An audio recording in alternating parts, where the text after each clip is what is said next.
La Facultad de Derecho y Ciencias Políticas y Sociales de la Universidad La Gran Colombia Armenia presenta Consultorio Jurídico Virtual, un espacio de orientación básica sobre temáticas jurídicas a cargo de docentes especializados en las diferentes ramas del derecho. Participe a través del chat en nuestro Facebook Live de hoy. Bienvenidos, Consultorio Jurídico Virtual.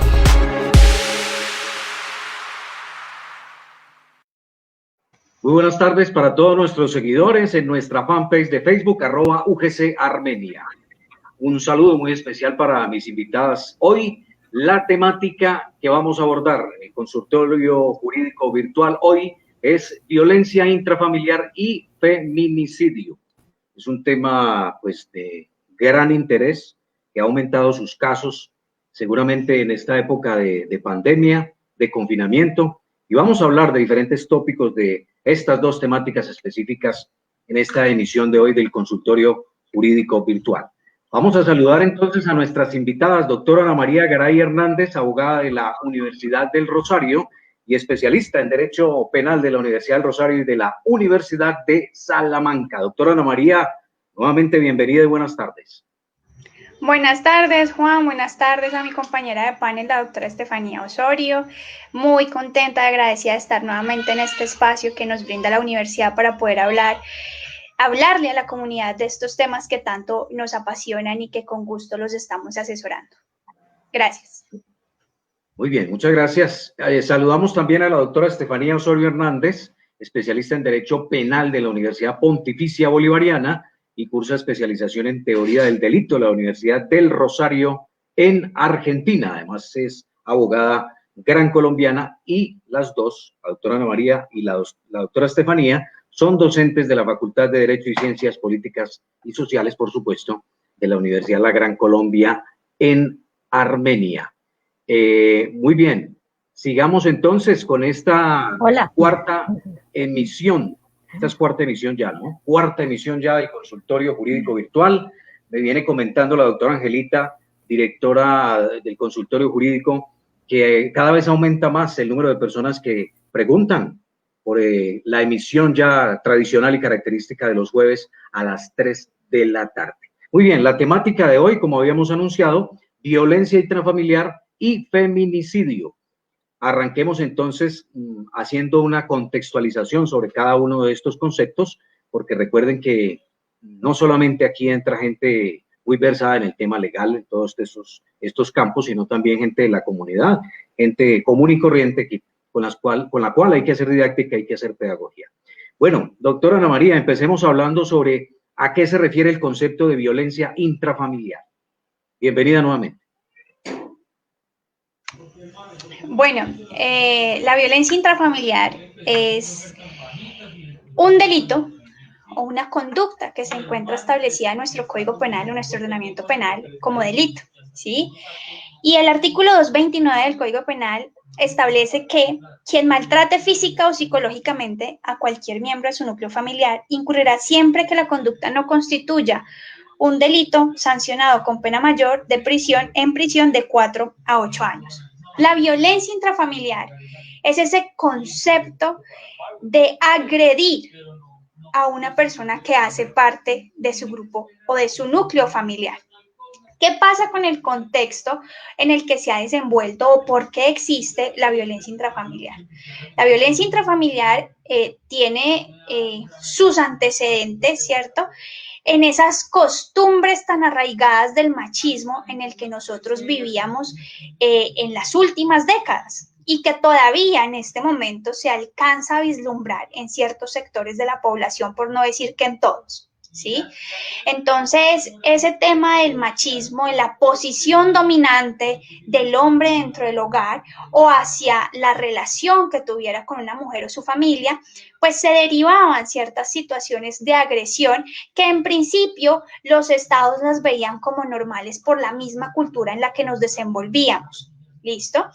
Pero a partir de los años 90 y de la década de los 90, que el Estado colombiano empieza a adquirir obligaciones de carácter internacional, ¿sí?, para la prevención, para la sanción, para la sensibilización de forma de cualquier tipo de violencia contra la mujer, el Estado colombiano empieza a adquirir unos ciertos compromisos internacionales que los debe cumplir dentro de su ordenamiento jurídico nacional, ¿sí? Entonces es ahí que, derivado de la Convención de Belén de Do Pará, que es esa convención que habla de la sensibilización, prevención y sanción de temas de violencia y discriminación contra la mujer, se adquiere ese compromiso y se tipifica o se expresa dentro del ordenamiento jurídico ese delito de la violencia intrafamiliar. ¿Listo? La violencia intrafamiliar no solamente es la agresión física, es la agresión psicológica, la agresión sexual. Y no solamente contra la mujer, porque como habla el delito como tal, es un delito que se da contra los miembros del núcleo familiar, ¿sí? Entonces, en principio hablamos de padre, madre, hijos, pero el núcleo familiar en Colombia, tanto legalmente como jurisprudencialmente, se ha entendido como un concepto amplio, ¿listo? Ese concepto de las personas que viven bajo el mismo techo, ¿sí? Incluso personas que viven bajo el mismo techo sin tener ninguna relación civil o de consanguinidad con la persona que agrede, puede ser víctima de violencia o puede ser victimario de esa violencia, ¿sí? Entonces, cuando hablamos de violencia física, es esa agresión con la fuerza bruta que la persona le imprime a otra o imprime sobre otra, ¿cierto? O sea, sus hijos, su esposa, sus padres, sus hermanos, sus tíos, sus primos. ¿Listo? Cuando hablamos de violencia psicológica, hablamos de humillaciones, de insultos, de amenazas, y esto con el objeto de lastimar y inferiorizar y menospreciar a la persona, ¿sí? Denigrar al otro, ridiculizarlo. Hablamos también, en ciertos casos hay violencia sexual, en ciertos casos más que todo en las relaciones de pareja, ¿listo?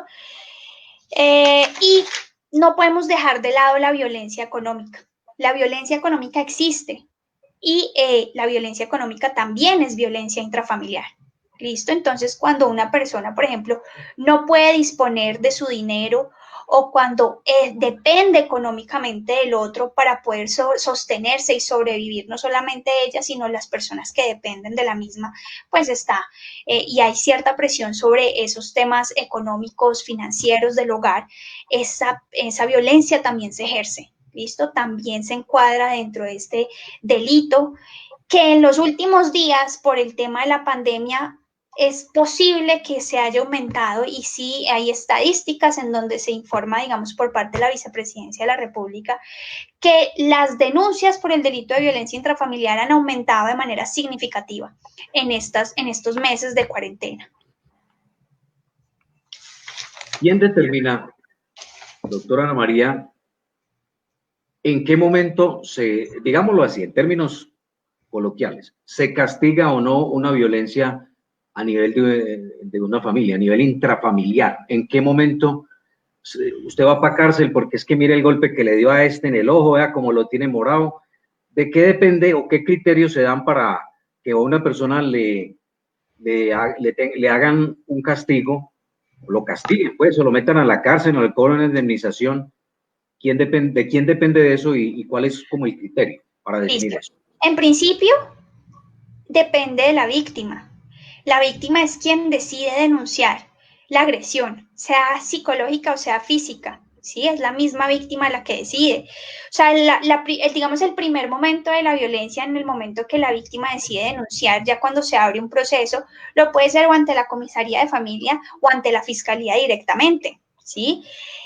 Lo bueno de este delito es que en los últimos desarrollos legislativos, este delito lo sacaron de esos delitos querellables, esos delitos que requerían de una querella de parte para que fueran investigados. Y cualquier persona puede denunciar la violencia intrafamiliar. Si, por ejemplo, en mi casa se están escuchando gritos, se están escuchando golpes, y mi vecino escucha esa situación, él puede denunciar la violencia y a mi casa va a llegar un policía a ver qué es lo que está sucediendo, ¿sí? Y de ahí se deriva, cuando se decide denunciar la situación, se deriva la investigación por parte del órgano acusador investigador, que es la Fiscalía General de la Nación.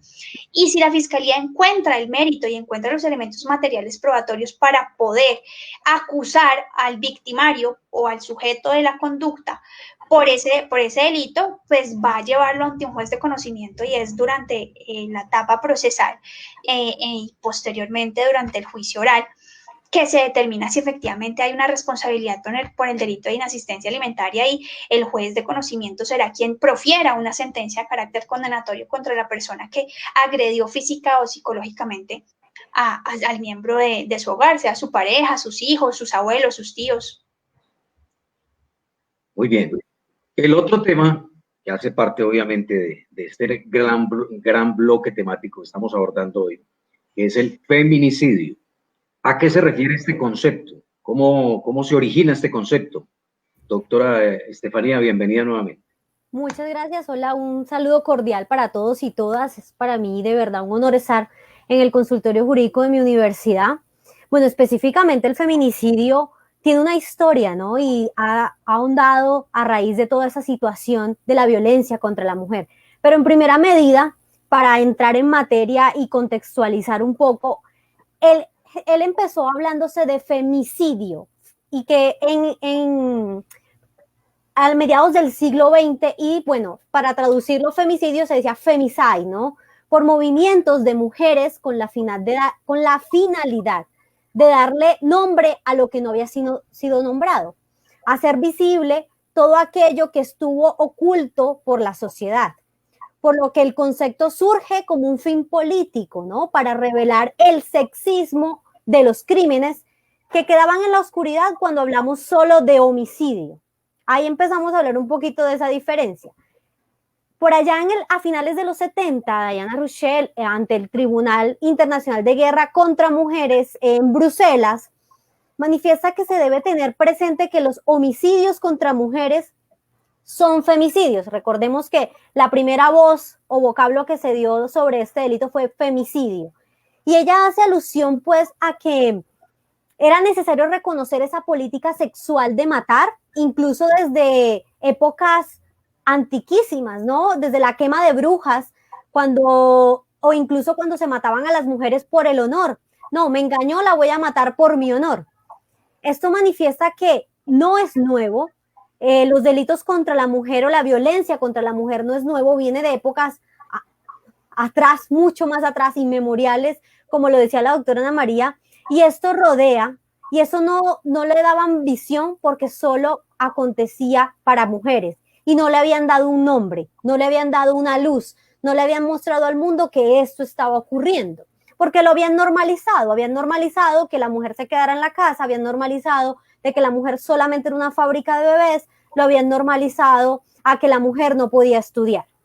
Carol Orlock, ella crea la palabra femicidio, y este concepto va avanzando, ¿no? A medida que van evolucionando los años. En los 90, Diana Rochelle y Jane Caputi definen el femicidio todavía, y ellas dicen que es la más extrema forma de terrorismo sexista motivada por odio, placer o sentido de propiedad para la mujer. No va muy desligado a lo que nos decía la doctora Ana María con respecto a esto de cosificar a la mujer. Luego de que todo eso se implementara, ¿no? En el mundo, y en que las mujeres empezaran a leer y a construir estos conceptos, esas inquietudes se pasaron a Estados Unidos y específicamente en Latinoamérica por movimientos feministas a finales pues, de los 90. Y esas lograron un desarrollo importantísimo en el plano internacional. En Latinoamérica, específicamente, una gran mujer que se llama Marcela Lagarde. Y ella dice, no, un momento. Ella es la primera que habla del término feminicidio en Latinoamérica. Por primera vez en nuestra región, para referirse a todos esos homicidios que perpetraron contra mujeres en Ciudad Juárez. Todos sabemos toda esa problemática que las mujeres tienen allá, esas situaciones adversas, mutilaciones, bueno, una cantidad de situaciones terribles que han sufrido las mujeres. Y Marcela dice que la voz femicidio es homóloga al homicidio y solo cubre ciertas situaciones en las que se le da la muerte a una mujer. Por lo que es insuficiente hablar de feminicidio y es mejor decir feminicidio. ¿Por qué? Para cubrir lo que no cubría la otra palabra, y era la inexistencia del Estado de derecho bajo la cual se reproduce la violencia sin límite y los asesinatos sin castigo y con total impunidad, que quedaban ocultos todas este tipo de violencia jerarquizada que ha ejercido el hombre para con la mujer durante mucho tiempo atrás, durante muchos años, ¿no? Específicamente el término más aterrizado, más concreto que se ha venido y a mi gusto, ¿no? Es la definición que le da la Convención Belén do Pará, que ya la doctora Ana María mencionó. Y la Convención Belén do Pará dice que es la muerte violenta de mujeres por razones de género, ya sea que tenga lugar en su familia o en su unidad doméstica o en cualquier otra relación interpersonal en la comunidad. Esto quiere decir, señoras y señores, que no solamente perpetra feminicidio la pareja o la expareja, la puede perpetrar cualquier persona o que se haya perpetrado o tolerada por el Estado y sus agentes, sea por acción u por omisión, por razones específicas de género, por el hecho de ser mujer. Claro, espero haber dado una visión un poco global de lo que quiere decir este concepto de feminicidio. Claro que sí, muy bien, doctora Estefanía. Bueno, ya empiezan las preguntas. Vamos directamente a lo que la gente le inquieta. Hay una primera pregunta que dice: ¿el delito de violencia intrafamiliar es válida, en el delito de violencia intrafamiliar es válida la conciliación, doctora Ana María? Bueno, el proceso sí establece la conciliación como mecanismo alternativo de solución de conflictos dentro del proceso penal y dentro del proceso que se da en las comisarías de familia como de carácter preventivo administrativo.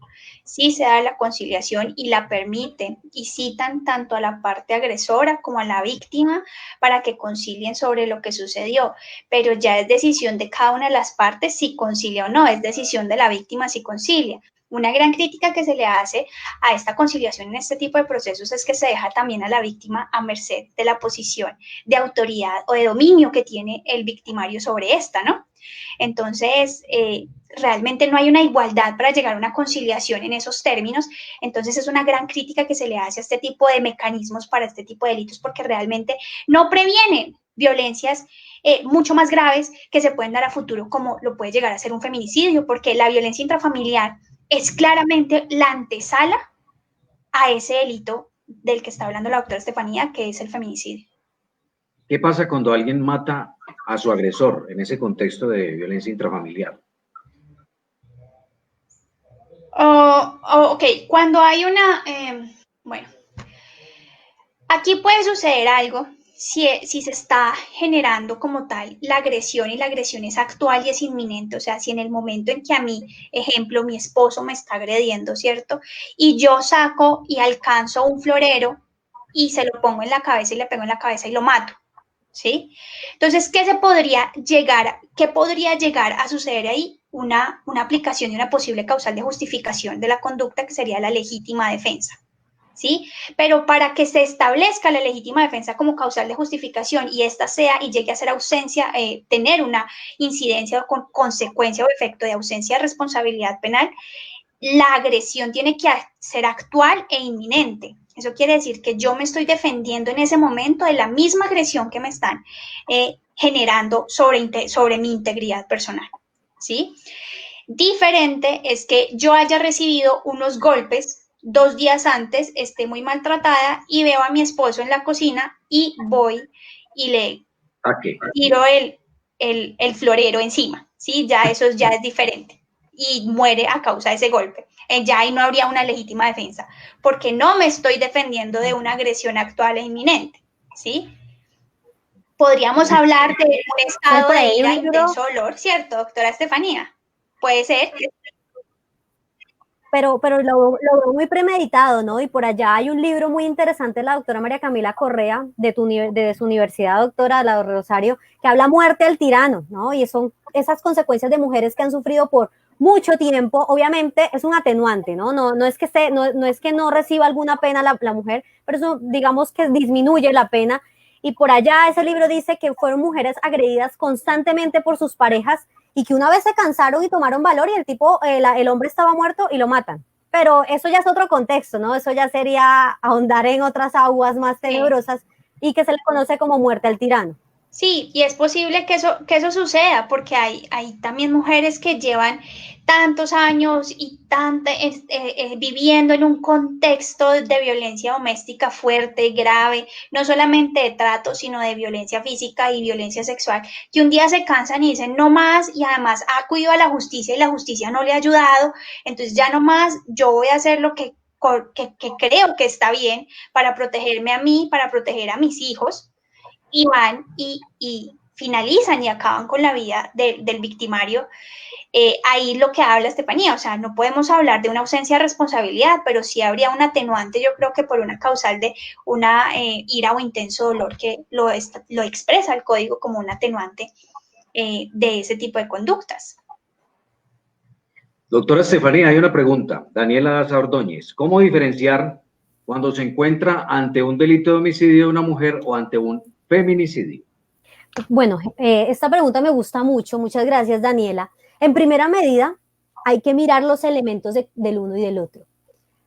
Entendemos, y creo que me lo hace una estudiante de Derecho, ¿no? Entendemos el bien jurídico tutelado aquí que se protege sería la vida, ¿no? La vida como tal.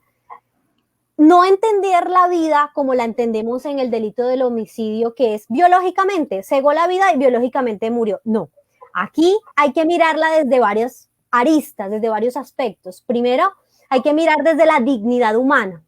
Y esa dignidad humana hay que verla libre de humillaciones, de discriminación y libre de violencia. Miren, la Corte Constitucional, nuestra Corte Constitucional ha señalado que este delito atenta contra la dignidad de la mujer y una forma clara de discriminación. Y ellos tienen una frase magnífica que es la más alta clara manifestación de violencia contra la mujer. Y la principal diferenciación aquí que podríamos dar es que el feminicidio no solo protege un bien jurídico, protege varios bienes jurídicos, como la integridad personal, la dignidad humana, porque es que tenemos que hablar de derechos humanos de la mujer, porque esto ha estado invisibilizado por mucho tiempo. La igualdad, la no discriminación y el libre desarrollo de la personalidad. Y cuando me refiero al libre desarrollo de la personalidad, pues hay que estar alertas en todas estas circunstancias, porque cuando le dicen a la mujer, no te vistas así, no hables así, yo soy el que hago ciertas cosas en la casa, todo ese tipo de manifestaciones donde menguan a la mujer, humillaciones, sometimiento, subordinación, debe haber una antesala de subordinación, y por eso decía la doctora, muy bien la doctora Ana María, la violencia intrafamiliar es una antesala, debe haber todo esto antes de la muerte, todas esas situaciones violentas, y no solo físicas, porque no solamente le tienen que ver el ojo morado a la mujer, psicológicas, son muy importantes también las psicológicas y analizarlos desde esta manera. Entonces, debe haber ese antecedente de subordinación, de humillaciones, de esa constante bajar a la mujer a un nivel de cosa y de que no vale nada. Todos estos factores empieza uno a diferenciar el feminicidio, que es muy importante. ¿Por qué? Porque esa fue la idea de pasar de agravante a tipo penal autónomo, de no seguir invisibilizando esa violencia. ¿Por qué están maltratando a las mujeres? ¿Por qué las tratan de esta manera, o por qué las cosifican y solamente las dejan en un cuarto olvidado en su casa o en alguna situación laboral? Con respecto bueno, sí. Y otro aspecto que hay que tener muy en cuenta en estos delitos, porque piensan que solamente el sujeto activo, o sea, la persona que mata a la mujer, debe ser hombre. No. Nuestro Código Penal en el 104A dice el que, o sea, que es indeterminado. La conducta la puede cometer tanto un hombre como una mujer, es indeterminado, ¿ya? que debe basarse, creo que fue Daniela, en esos parámetros de una subordinación, de un yugo que tiene la mujer sometida constantemente por esa persona que desafortunadamente la mató. Bueno, hay una pregunta, doctora Ana María, doctora Estefanía, bien interesante. ¿La muerte de una persona trans se puede catalogar como feminicidio? Bueno, la respondo. Esto aquí es importante. Voy a tomarme el atrevimiento de leer el Código Penal un momentico en su artículo cuando se pasó de agravante, el otro era agravante, que era el numeral 11 del código del artículo 104, ahora tenemos el 104A, que habla de feminicidio. Dice, quien causare la muerte de una mujer por su condición de ser mujer o por motivos de su identidad de género. Es muy, muy importante hacer hincapié en esto, porque las personas trans son aquellas personas que al nacer, nacen con el sexo masculino, pero se identifican con el femenino. Aquí hago una aclaración.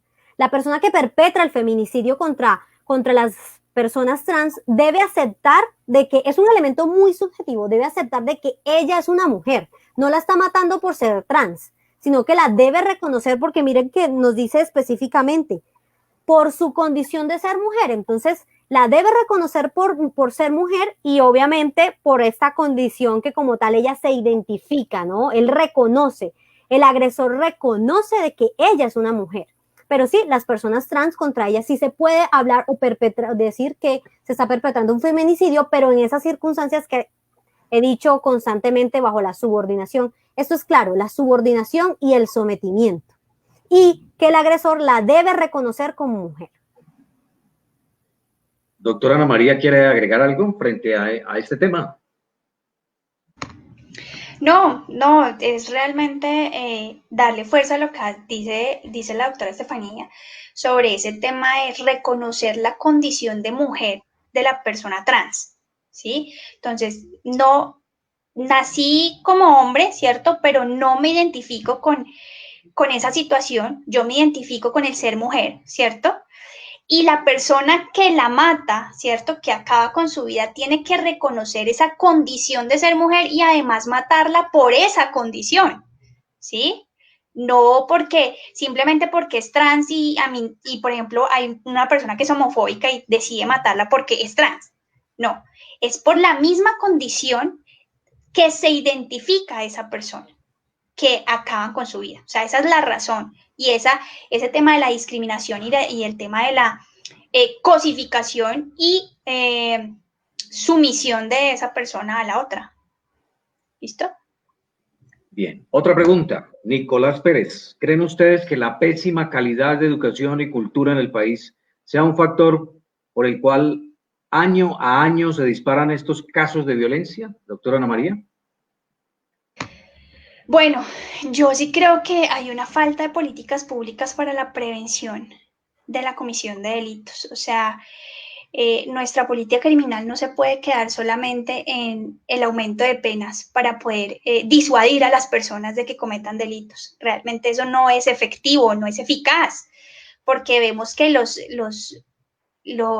estadísticas de la criminalidad aumentan y vemos que después salen aumentos de pena que para el hurto de celulares, que para los homicidios agravados, que entonces le vamos a meter una circunstancia de agravación más, pero realmente no hay una disminución en esas estadísticas y no hay estadísticas y estudios empíricos que realmente determinen que el aumento de penas va a disuadir a las personas de cometer delitos o a los criminales de cometer delitos. O sea, realmente son políticas públicas desde lo más elemental, que yo creo que es la educación.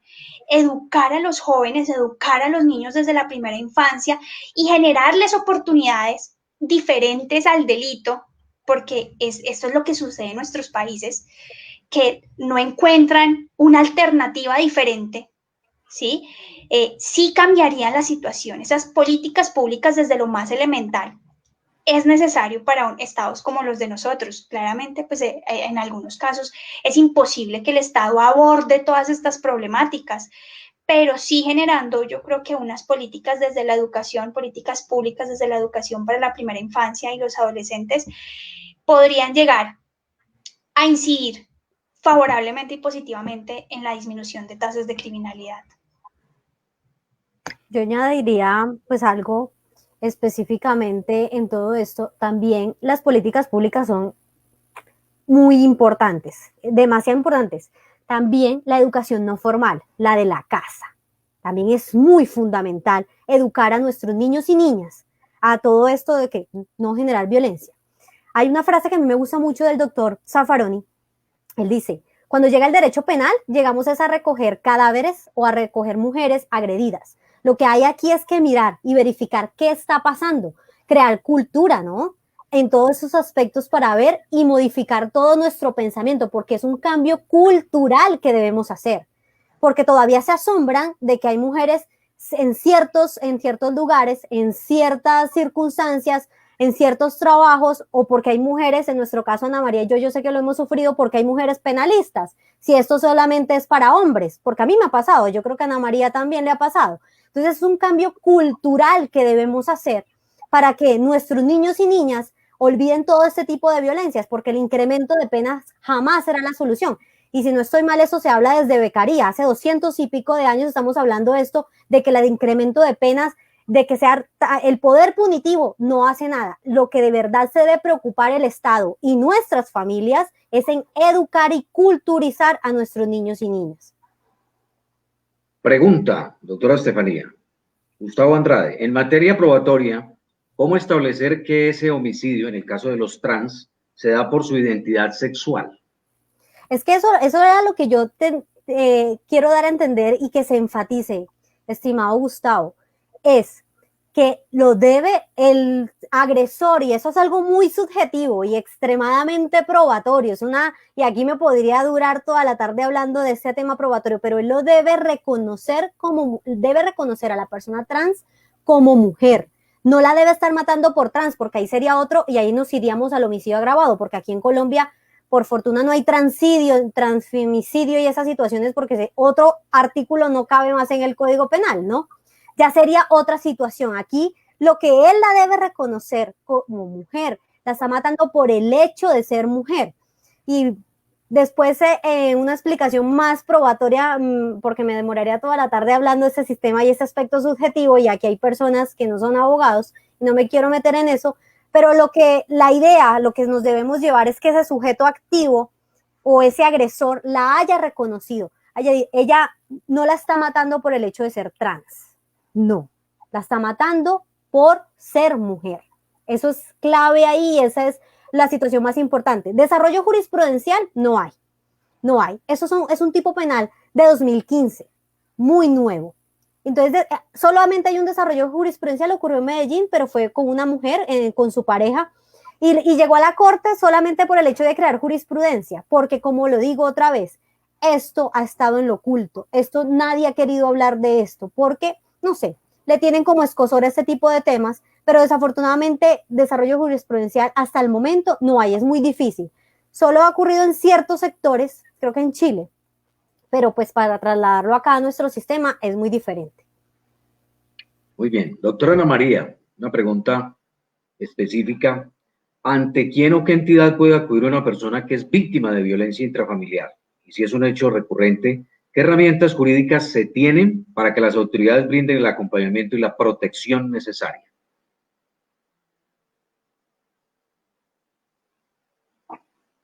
Micrófono, doctora. Bueno, ¿ante qué autoridades? En principio, las comisarías de familia atienden este tipo de situaciones. ¿Y qué medidas pueden tomar las comisarías de familia? Unas medidas de protección preventivas, ¿cierto? En que se le imponga la obligación al victimario o al agresor de no acercarse a la víctima. Es muy complicado que estas medidas se cumplan cuando la víctima y victimario conviven bajo el mismo techo, pero igual así, digamos que son medidas preventivas y de protección. Directamente ante la policía pueden acudir para que en el momento en que se están sucediendo los temas o la situación agresiva específica, la policía pueda intervenir. Y la Fiscalía General de la Nación en los CAVIFs, que son los Centros de Atención Integral a Víctimas de la Violencia Intrafamiliar, hacen toda la denuncia y allí los van a asesorar respecto al procedimiento. Y se han hablado por parte de la Secretaría de la Mujer de los diferentes municipios, de las alcaldías de los diferentes municipios que también brindan protección desde estas instancias. ¿La violencia intrafamiliar se refleja más en un sector socioeconómico de nuestra población? ¿Qué consideran? Bueno, yo creo que la violencia intrafamiliar está en todos los sectores de la población. La violencia intrafamiliar está en los sectores, hablamos de estrato 6, estrato 5, hasta los sectores más vulnerables, hablando de manera económica, financiera, ¿cierto? Los estratos 1 y estrato 2. Lo que vemos es que, digamos que lo que más uno ve en la práctica es esa violencia para estas mujeres que se encuentran en una posición económica vulnerable, ¿sí? Que estamos hablando de estrato 1 y estrato 2. ¿Cierto? Pero eso no quiere decir que a las personas que tienen la capacidad económica o que cuentan con una capacidad económica mucho más amplia no les pase. Y de hecho hasta es más grave porque es más escondida la violencia, porque les da vergüenza decir que el esposo le pega o da vergüenza decir que la maltrata. Puede no ser físicamente, pero sí con humillaciones. ¿Sí? Y además, porque cuando hablamos de esta violencia en sectores donde la capacidad económica es mucho más alta, ¿cierto? Las personas son estudiadas, tienen carreras, son profesionales, y ese ¿qué dirán de mí que me dejé pegar? ¿Qué dirán de mi familia cuando me separe? ¿Qué dirá mi papá de mi esposo? Eso digamos que es más escondido en estos sectores, en los sectores de la población de más capacidad económica que en los más vulnerables, porque ahí se ve la violencia a diario. Y a estas personas pues realmente no tienen vergüenza de que de que eso suceda en su casa, sino que realmente dependen de esa situación y dependen de ese agresor como tal, y por eso no denuncian, ¿sí? Pero cada vez se ha perdido más el miedo de denunciar. Cada vez hay más valentía de denunciar estas conductas, pero se ve en todos los sectores en todos los sectores sociales, en todas las clases sociales, la violencia intrafamiliar es latente. ¿Qué opina, doctora Estefanía? No, totalmente de acuerdo, no hay distinción de clases, ni de rangos, ni de estratos, incluso ni de nivel de estudios, ¿no? Vuelvo y digo, aquí esto es cultura, aquí esto es educación, aquí esto es un cambio de mentalidad por parte no solo de los hombres, también de las mujeres, que las mujeres vayan más allá y digan, no, es que yo valgo la pena, yo soy fuerte y puedo salir adelante. Y aquí también es una crítica al sistema, ¿no? Al Estado como tal, porque pone a estas mujeres a un sinfín incluso las revictimizan, ¿no? Un sinfín de vueltas, un sinfín de situaciones que muchas de ellas no tienen más soluciones y tienen que volver a la mano con su agresor, tienen que volver a vivir en ese mismo núcleo familiar sí, el núcleo donde ellas habitaban con él, les toca volver porque el Estado totalmente las ignora. Les habla, aquí no ha pasado nada, tranquila, es que yo no le veo un golpe, es que yo no le veo un morado. No, señor Estado, y eso es un llamado para todas esas entidades que están al frente y lideran todas esas situaciones de violencia contra la mujer. Hay que prestar atención también a esas situaciones psicológicas, esas agresiones psicológicas que ellas sufren, que pueden llevar a una depresión, que pueden llevar a situaciones que están poniendo el riesgo su salud mental. Y aquí eso es una alerta tremenda hoy en día y sobre todo en esta pandemia donde ella todo el día está viviendo con el agresor. Todo el día constantemente están ahí con ese hombre o con esa mujer, pues también puede suceder en parejas homosexuales. Constantemente están ahí siendo agredidas, de por debajeadas, humilladas, subordinadas. Y es hora de tomar conciencia de los entes territoriales, de la gobernación, la alcaldía y el propio Estado, de poner foco en este momento ahí, porque sus hijos también están viendo todas estas situaciones, independientemente del estrato socioeconómico en el que podemos presentar algún caso en concreto. Doctora Ana María, pregunta Félix Bonilla, ¿la legítima defensa cambia según las armas? Por ejemplo, si el señor la agarra a palo, pero la señora le entierra un cuchillo, ¿eso cambia el argumento de legítima defensa? Bueno, el tema de la legítima defensa es un tema que no tiene una posición unánime en la doctrina y en la jurisprudencia. Es un tema muy, muy discutido en cuanto a la desproporcionalidad del arma o de la agresión y de la defensa. Bueno, ¿qué puede suceder cuando hay una desproporción entre la agresión y la defensa? Lo que dice la persona que acaba de preguntar. Puede que sea una atenuante de responsabilidad, puede que no sea una ausencia de responsabilidad, eso ya lo va a determinar como tal el operador jurídico, el juez, ¿cierto? Cuando haga la valoración probatoria. Si efectivamente está dentro de una causal de ausencia de responsabilidad o está dentro de una atenuante de responsabilidad. Pero realmente, o sea, decirles, sí, si es con un cuchillo, si a mí me atacan con un palo y yo me defiendo con un cuchillo, puede haber una desproporción y por lo tanto no va a haber ausencia de responsabilidad.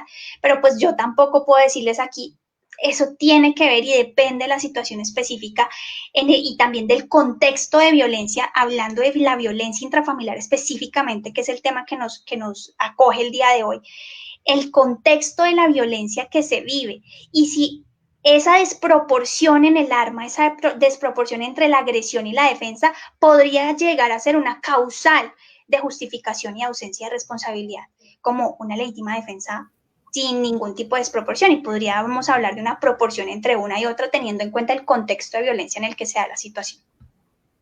Claro, perdón, Anita, y te agrego algo ahí. Eso hay que mirarlo en cada caso concreto, ¿no? En cada situación específica. Yo tengo un amigo, el doctor Andrés Felipe Caballero, que lo he invitado a varias de mis clases con mis estudiantes. Él dice, es que la legítima defensa, hombre, uno se tiene que mirar o poner en cómo yo actuaría en esa situación. Si yo en esa situación se me da por agarrar el cuchillo o un palo, es como yo actuaría también ante ese peligro inminente porque estoy defendiendo un derecho propio. ¿Y cuál derecho propio estoy defendiendo ahí? Mi vida o mi integridad física. Entonces, dependiendo en el rango de cómo la persona actúe, también hay que analizarlo. Y obviamente, eso es yo creo que en derecho penal las discusiones siempre están abiertas, ¿no? Totalmente abiertas y, digamos, años discutiendo eso, pero yo soy más de esta postura de que la legítima defensa es como yo hubiese actuado en ese momento, y si en ese momento tengo cerca un cuchillo o un palo, pues es la forma de yo de defender mi bien jurídico en la específica situación de la violencia, la integridad física o el feminicidio, mi propia vida.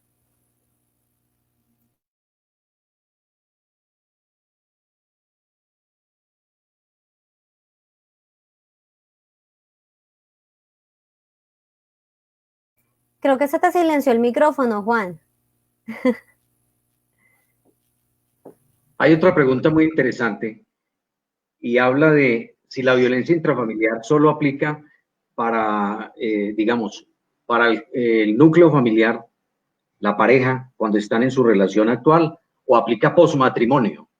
O sea, si están divorciados y aplica también allí, o solamente cuando están dentro del núcleo familiar viviendo y conviviendo juntos, doctora Ana María.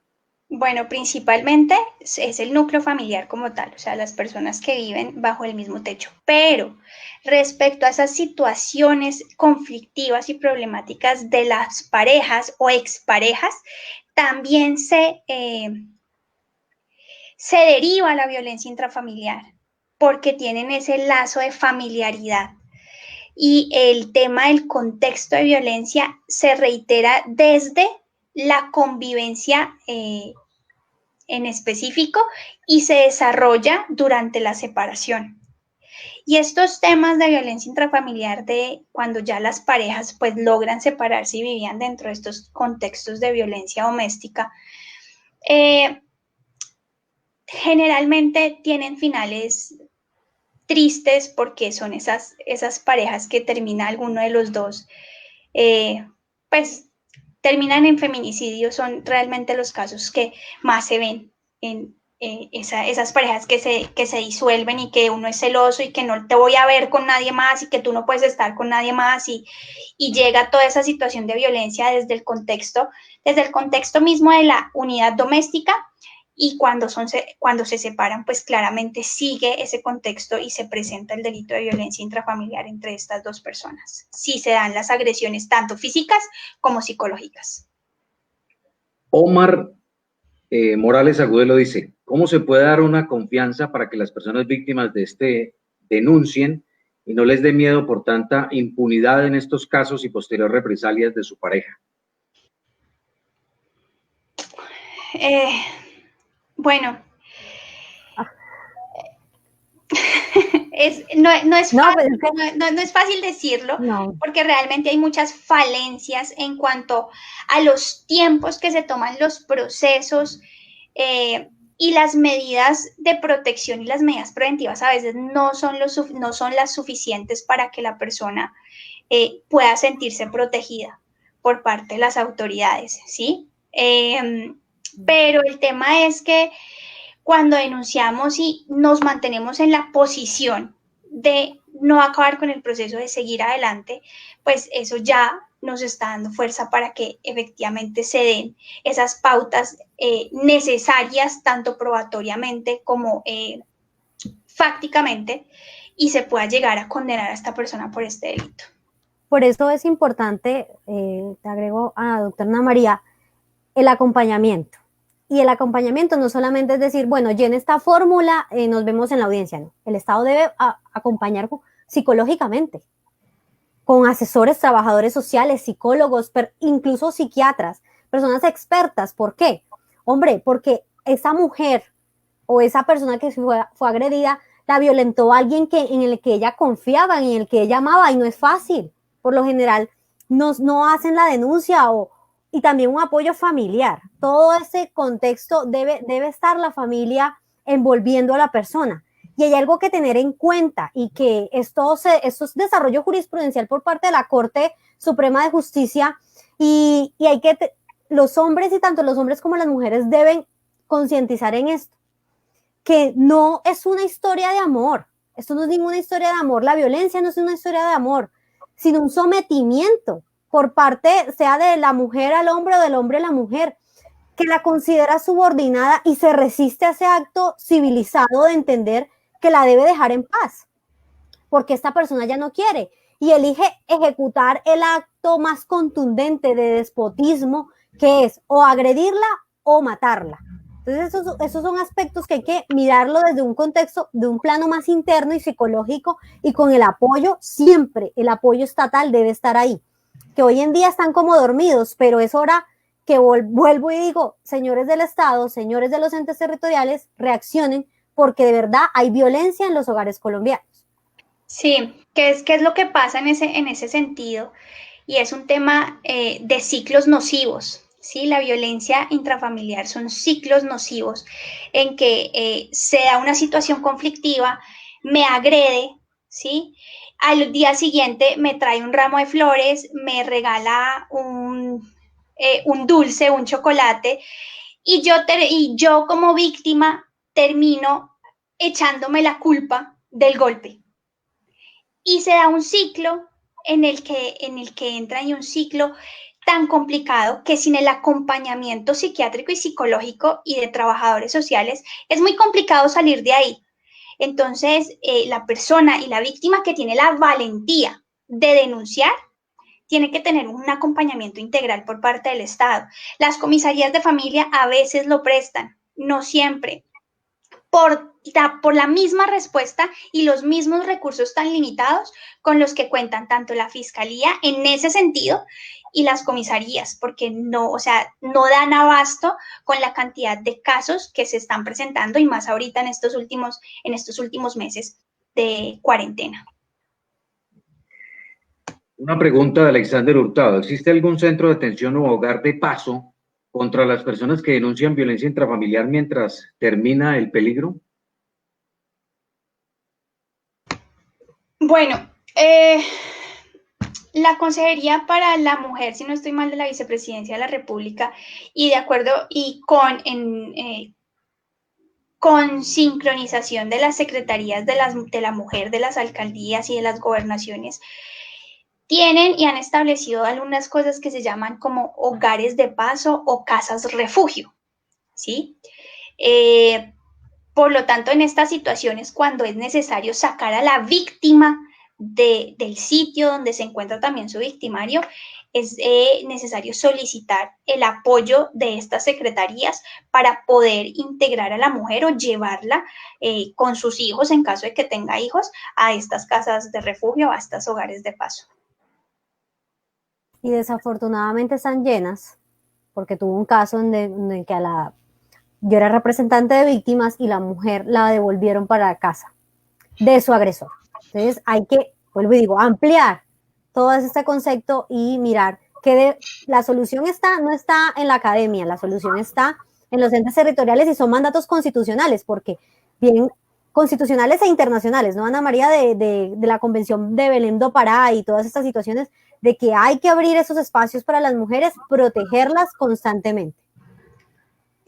Bueno, igual también hay que hacer un poquito de énfasis, es que la violencia intrafamiliar no solamente es contra la mujer, es contra todas las personas que puedan estar vinculados a ese núcleo familiar. Hablemos de la violencia contra los abuelitos, ¿sí? Contra las personas de la tercera edad, contra los niños, ¿sí? Estas personas también tienen una protección por parte del Estado. Lo que pasa es que con la violencia contra la mujer ha sido un poco más exaltada por todas las situaciones que se han dado, pero hay esas poblaciones y la violencia también contra las personas que tienen una discapacidad o una afectación psíquica, una afectación física. La violencia que se da contra esas personas también es de protección y también en estos temas familiares. De hecho, hace no mucho hubo un video viral, no sé, de un muchacho que bañaba a su abuelita o a su mamá, era en el patio de la casa, con agua fría, para que todo el mundo pues la viera, e incluso los vecinos le decían que por favor no le hiciera eso es maltrato, así no le esté pegando un golpe, así no le esté metiendo un puño, es maltrato. El tema de decirle a los ancianos que son un estorbo, que no sirven para nada, de recluirlos, de no dejarlos salir, o por ejemplo el tema que se vio hace poquito en noticias en Bogotá, al niño que tenían amarrado a la cama en un cuarto. O sea, el contexto de violencia se da hacia múltiples personas que componen la unidad familiar, que componen la unidad doméstica, o las personas que están al cuidado, enfermeros que están al cuidado de los abuelitos y los agreden físicamente y no les dan de comer. Cuando ya les privan de alimentos, también se está generando esta violencia al interior del hogar, y esta violencia hace parte de las conductas que se encuentran dentro de este delito, que se pueden tipificar en este delito de violencia intrafamiliar. Bueno, aquí hay otra pregunta, ya estamos finalizando. En el caso de que la violencia se presente contra un niño o una persona que no esté en la capacidad de denunciar, ¿una persona externa puede hacerlo en su lugar, así no sea quien está a su cargo? Sí, claro que sí. Miren, la violencia intrafamiliar la puede denunciar cualquier persona que tenga conocimiento de la violencia. Si es mi vecino el que se da cuenta que le están pegando al niño, que le están pegando a mi hijo o que me están pegando a mí, el vecino puede ir a denunciar la violencia. Mi mamá, si mi mamá se da cuenta que mi esposo me está pegando, mi mamá puede ir a denunciar la violencia. Si la señora de la tienda se da cuenta que al niño le están metiendo una tunda en la calle por parte de la mamá o el papá, la señora de la tienda puede ir a denunciar estos hechos ante la policía y ante la Fiscalía General de la Nación. Los docentes que están ahí, que saben cómo, bueno, ahora no tienen una relación muy cercana con sus estudiantes, pero el docente es clave en identificar todos esos aspectos que si el niño está siendo violentado, no solo físicamente, sino sexualmente. Bueno, eso ya es otro tema, ¿no? Pero el docente también es muy, muy importante, y cumplir ese rol social de proteger a ese menor e informar a las autoridades competentes con esta violencia que está sufriendo.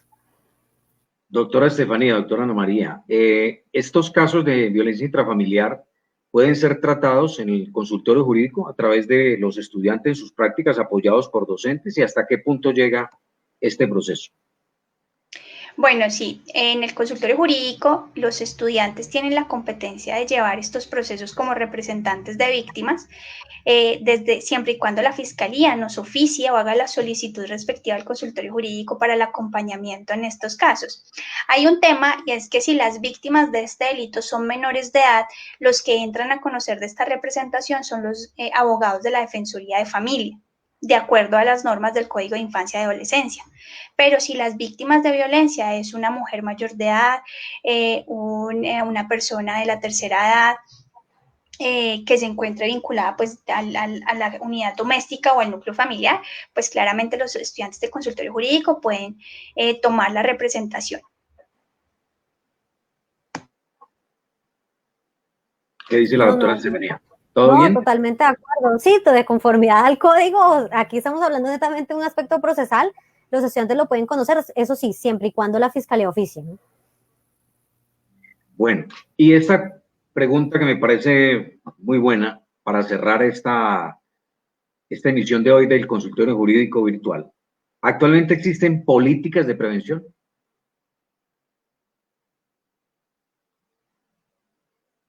¿Qué dicen? Bueno, desafortunadamente, mi estimado Juan, no, porque aquí en Colombia tenemos un sentir errado y es incremente penas, incluso se estuvo hablando de una cadena perpetua específicamente en el delito que yo traté, que es el feminicidio, que es una atrocidad, un despropósito jurídico, como diría un amigo, un adefesio jurídico. No, aquí no hay nada de prevención. Aquí lo único que creen o pretenden como política criminal es aumentar penas. Pero le tengo un anuncio a la comunidad. El criminal o la persona, perdón, el agresor, nunca va a mirar el código. Ay, voy a mirar cuánto me van a imponer de pena. Esperen, 30 años, no. Él perpetra y ya. Aquí lo que hay que hacer es educar. La educación es la clave para no llevar a todo esto que nos está pasando en nuestra comunidad y en nuestra sociedad. La educación, la cultura, cambiar de mentalidad y dejar de cosificar, no solo a la mujer, a las niñas, a las adolescentes y a los hombres. Tener un cambio de cultura y sí, ¿saben qué? Hablar de derechos humanos. Es importantísimo hablar de derechos humanos porque se nos ha olvidado y lo único que pensamos es en penas y meter a la gente presa. No, hablemos de derechos humanos, hablemos de cultura, hablemos de educación, hablemos de formación y verán que las cosas van a empezar a cambiar en nuestro país. Sí, es lo que, o sea, tengo la misma opinión de la doctora Estefanía. Aquí el tema es un tema de formación, es un tema de educación, es un tema de que el Estado tiene la obligación de educarnos y de formarnos a todos desde la primera infancia en estos temas. La cultura, el cambio de chip de la comunidad es necesario para afrontar preventivamente estas situaciones y no para llegar a un estadio de que estamos castigando la agresión materializada, ¿sí? Que es en el estadio en el que nos encontramos, ¿sí? No hay prevención, o sea, la prevención no la encontramos por ningún lado, pero eso es con temas formativos y educativos. Bien, finalizamos entonces esta emisión. Cerremos con una conclusión y una reflexión, doctora Estefanía, sobre la temática abordada. Bueno, mi conclusión es para todas las mujeres, específicamente en el delito que me atañe, que es el de feminicidio. No es una historia de amor que las traten mal, no es una historia de amor que estén subordinadas, humilladas, que les digan cómo se debe vestir o que les digan cómo debe cocinar. No, eso es una historia de sometimiento, de abusos, de faltar a sus derechos humanos. Y si usted está ante estas situaciones, señoras y señores, eso es una antesala al feminicidio y están ante un grave peligro de que puede conllevar a la muerte. Así que, nada, hable con las personas más cercanas, que tenga a su amiga, a su amigo o las instancias pues jurídicas que se pueden presentar ante la fiscalía o una comisaría, pero la verdad es que no cambie esa cultura de que si él me pega es porque me quiere, si él me agrede es porque me quiere. No, eso no es ninguna historia de amor. Disney se queda en la Cenicienta y en las películas. Aquí estamos hablando de que nos debemos valorar como seres humanos. Muchísimas gracias. Muchas gracias, doctora Estefanía. Doctora Ana María, una reflexión final. Bueno, no, para las personas que se encuentran en estas situaciones, ármense de valor, ármense de valentía, tengan un grupo de apoyo, por favor establezcan lazos familiares y de amistad que puedan apoyarlos en estas situaciones para poder llegar y salir de estas situaciones con resultados positivos, que no lleguemos a lo que dice Estefanía, que es lo más grave. Y no solamente pensando en la muerte de la mujer, porque por lo general la mujer no está sola, la mujer tiene sus hijos. Y los que van a sufrir la muerte de esa mujer van a ser esos hijos que van a quedar a merced del mismo victimario, ¿sí? Que por lo general es la pareja o la expareja. Y bueno, y lo mismo, o sea, la familia en general. Esas redes y esos apoyos tanto de amistad y familiares son importantísimos para la prevención de delitos más graves.